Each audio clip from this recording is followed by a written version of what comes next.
కావలి శాసనసభ్యులు దగ్గుమాటి వెంకటకృష్ణారెడ్డి అసెంబ్లీలో మరోసారి ప్రజల పక్షాన గళం వినిపించారు. స్వచ్ఛాంధ్ర 2047పై సోమవారం అసెంబ్లీలో జరిగిన చర్చలో కావలి ఎమ్మెల్యే మాట్లాడమే కాకుండా ప్రభుత్వానికి కొన్ని సూచనలు కూడా చేశారు. ఈ సందర్భంగా ఎమ్మెల్యే మాట్లాడుతూ స్వచ్ఛాంధ్ర అనేది చంద్రబాబు నాయుడు కళ అని, ఆయన ఆధ్వర్యంలో 2047 లోపే మన రాష్ట్రం వికసిత మరియు స్వర్ణాంధ్రప్రదేశ్గా దేశంలోనే నెంబర్ 1 రాష్ట్రంగా రూపుదిద్దుకోవటం ఖాయమని అన్నారు. ఆశతో ఉన్న వారికి అధికారం ఇస్తే జగన్మోహన్ రెడ్డి లాగా దోచుకుంటారని, అదే ఆశయంతో ఉన్న వారికి అధికారం అప్పగిస్తే చంద్రబాబు నాయుడు లాగా రాష్ట్రాన్ని అభివృద్ధి పదం వైపు నడిపిస్తారని వ్యాఖ్యానించారు. స్వర్ణాంధ్ర 2047 భారతదేశానికి స్వతంత్రం వచ్చి 100 సంవత్సరాలు పూర్తి చేసుకునే రోజు 2047 సంవత్సరం. అధ్యక్ష, ఆశతో ఉన్న వారికి అధికారం ఇస్తే దోచుకుంటారు అధ్యక్ష జగన్ లాగా.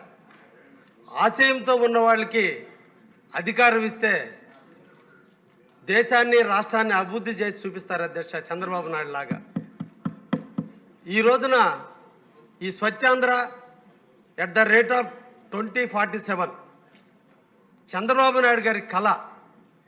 నాకు తెలిసినంత వరకు భారతదేశంలో ఉన్నటువంటి అందరి ప్రభుత్వాలు కూడా ఒక ఏజెన్సీకి ఇచ్చి, ఏజెన్సీకి టెండర్ ఇచ్చి, టెండర్ ద్వారా ఈ డాక్యుమెంట్ని తయారు చేస్తే మన ముఖ్యమంత్రి వర్యులు కొద్దిమంది నీతి ఆయోగ్ అధికారులు దగ్గర పెట్టుకొని స్వచ్ఛందంగా ఆయనే తయారు చేసినటువంటి ఈ డాక్యుమెంటరీ అధ్యక్ష. ఒక నాయకుడికి ఉన్న విజన్ దీనికి మూల కారణం అని కూడా ఈ సందర్భంగా తెలియజేస్తున్న అధ్యక్ష. నాయకత్వం అంటే ఎదుటి వాళ్ళ వేసినటువంటి దారుల మీద నడవడం కాదు అధ్యక్ష, కొత్త దారులు సృష్టించడం, ఆ దారుల్లో ప్రజలందరూ నడిచేటట్టుగా నడపడమే నాయకత్వం అధ్యక్ష.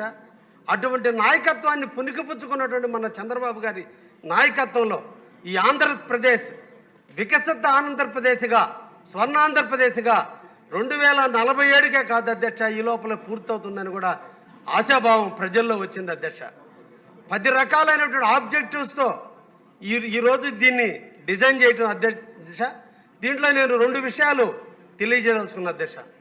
ఒకటి, తల్లి గర్భంలో బిడ్డ అంకురార్పణ స్టార్ట్ అయిన కాడి నుంచి ఆంధ్రప్రదేశ్ ప్రభుత్వం వాళ్ళ మీద ఖర్చు పెడుతుంది అధ్యక్ష.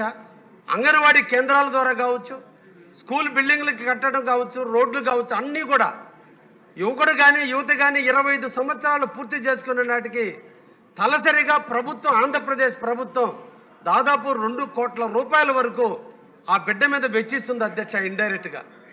అయితే దురదృష్టం, ఈరోజు రాష్ట్రంలో మనం చదివించి, మనం ఫీజు రియంబర్స్మెంట్ కట్టి ఆరోగ్యవంతులుగా తీర్చిదిద్ది, మన గాలి మన నేల మీద అన్నీ చదువుకున్నటువంటి విద్యార్థులు ఈరోజు దేశాన్ని, రాష్ట్రానికి ఇన్కమ్ తెచ్చే టైంలో ఇక్కడ వనరులు లేని కారణాన ఈరోజు ఇతర రాష్ట్రాలకు వెళ్ళి అక్కడ సంపాదించి అక్కడ జిఎస్టీల రూపంలో ఆ రాష్ట్రానికి ఇన్కమ్ సోర్స్గా తయారవుతున్నారు అధ్యక్ష.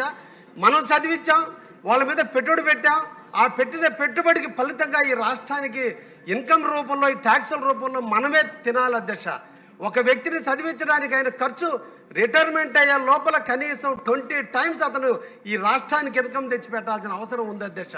కానీ ఈ రోజున మనం సాఫ్ట్వేర్ రంగంలో కావచ్చు, ఇటువంటి ఇతర పారిశ్రామిక రంగంలో కావచ్చు వెనకబడినందువల్ల, గత 5 సంవత్సరాల విధ్వంసకరమైనటువంటి పరిపాలన వల్ల ఈరోజు మన యువత అంతా కూడా నిర్వీర్యం అవడం జరిగింది.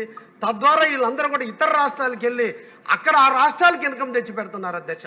ఈరోజు హైదరాబాద్ కావచ్చు, బెంగళూరు కావచ్చు, లేదంటే ఢిల్లీ కావచ్చు, లేదంటే బాంబే కావచ్చు, ఇవన్నీ ఎందుకు పెరుగుతున్నాయంటే మనం సృష్టించినటువంటి సంపద పోయి అక్కడ సంపాదన సృష్టించి అక్కడ ట్యాక్సులు కడుతున్నారు అధ్యక్ష.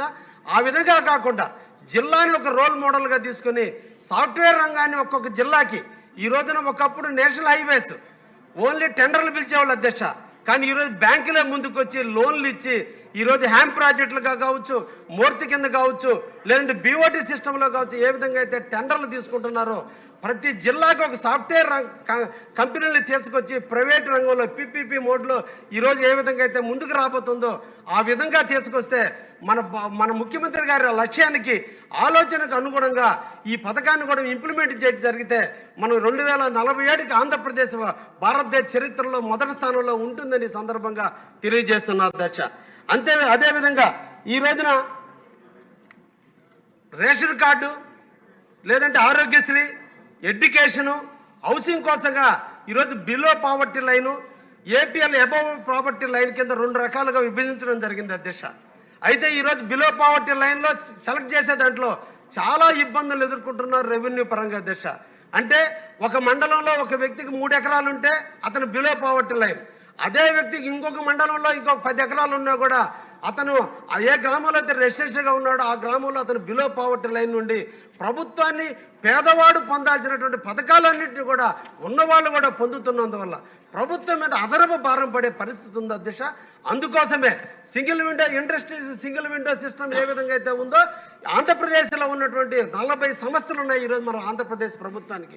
ఈ 40 సంస్థలకు సంబంధించిన ఒక సింగిల్ విండోని తీసుకొచ్చి వాటికి ఆధార్ కార్డును అనుసంధానం చేసి బర్త్ కార్డు నుంచి, మ్యారేజ్ కార్డు నుంచి, స్కూల్ అడ్మిషన్ కార్డు నుంచి, డెత్ కార్డు నుంచి అన్నింటినీ కూడా registration, vehicle registration, land registration, property registration అన్నింటినీ కూడా ఒక డోర్ కింద కానీ తీసుకొస్తే తప్పకుండా ప్రతి దగ్గర కూడా దానికి సంబంధించినటువంటి బిలో పావర్టీలో ఎవరున్నారో చనిపోయిన వెంటనే కూడా ఇమీడియట్లీ ఆ ఫ్యామిలీకి వితంతు పెన్షన్ ఇచ్చేదానికి ఇంకొకసారి ఆ పెన్షన్ల కోసం అప్లై చేసుకునే అవసరం రాకుండా ఉండే విధంగా కూడా ఈ సిస్టాన్ని డిజైన్ చేయడం జరిగితే మిస్అప్రోప్రియేషన్ జరిగిపోద్ది, బ్రైబు తగ్గిపోద్ది, అన్ని విధాలుగా కూడా వికసిత ఆంధ్రప్రదేశ్కి ఒక నాంది పలకడానికి అవకాశం ఉంటుందనే విషయాన్ని కూడా మీ ద్వారా తెలియజేస్తూ మన ముఖ్యమంత్రి గారు తీసుకున్నటువంటి ఈ విజన్ 47కి అందరూ కూడా చిత్తశుద్ధితో మద్దతు పలకాలని సందర్భంగా మీ ద్వారా తెలియజేస్తున్న అధ్యక్ష. ధన్యవాదాలు.